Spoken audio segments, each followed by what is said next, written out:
Joining me now is Nationals MP Keith Pitt.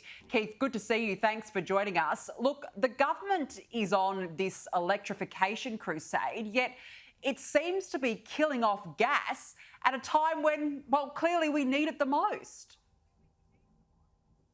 Well, I've got a hot tip for Minister Bowen.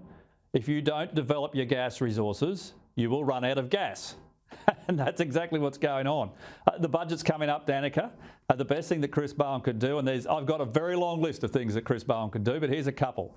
They should stop funding the Environmental Defenders Office with taxpayers' money, who spend all their time in the courts trying to shut down resource projects, but they're nowhere to be seen when you've got wind and solar projects actually destroying pristine forests and koala habitat. Could you believe it? And they should bring back the Coalition Strategic Basin gas plans, because that'll bring on more gas. So is that the solution here in the short term? Does there need to be more investment in gas? Well, firstly, there needs to be confidence. And there needs confidence that they won't move the goalposts. You look at what happened to the Gladstone LNG projects that were built for an enormous cost, billions and billions of dollars, based on the rules that were in place. And this federal Labor government, with Chris Bowen and others, not only change the rules, not only move the goalposts, they shift the whole field, the grandstands, the changing rooms, and put it somewhere else. It means there is no confidence in investment in Australia, and that has been said outright by people like the Japanese ambassador, who are very strong investors here. And in Victoria, there's been a prohibition on development of gas for more than a decade, and they're running out. Yeah, clearly they are running out. We're also seeing a number of councils, for example, they're looking to ban gas in new home builds. And yet, Keith, a Green Building Council of Australia report released late last year showed that Australia needs to electrify 500 homes every day to meet its 2050 net zero target. Is that even feasible in your view?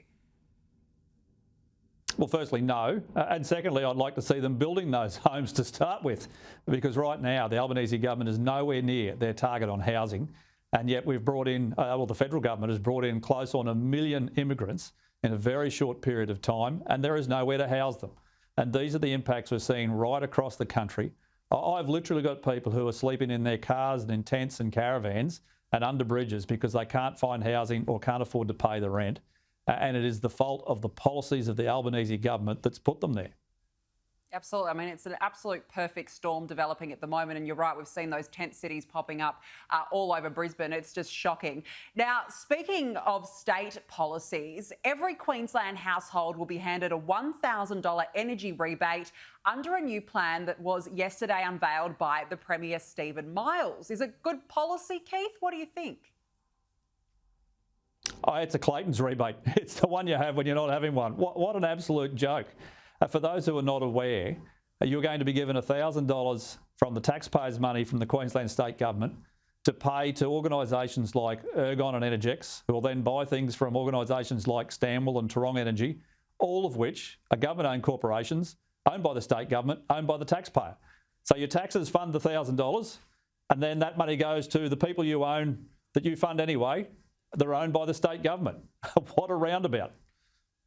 Yeah, it's going around in circles. Do you think that it will have an impact on inflation? Could it possibly steer the RBA's next decision? What do you think?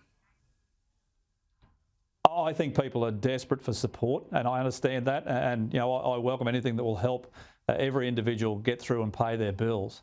But I'm more worried about the federal budget and Jimbonomics and the expectation that he will spend every single cent of what is an absolute boon in additional taxpayer revenue, in additional revenue from the resources sector, for example, and that will have a very substantial impact on inflation. We've seen lots of reports from economists and others that inflation continues to be ticking up and out of control. And Mr. Chalmers has to be far more careful and more cautious with the taxpayers' money, because they can definitely impact what happens with the RBA in the next decision on interest rates, and that directly impacts every single mortgage holder in this country. Yeah, who are already suffering after years of rate hikes.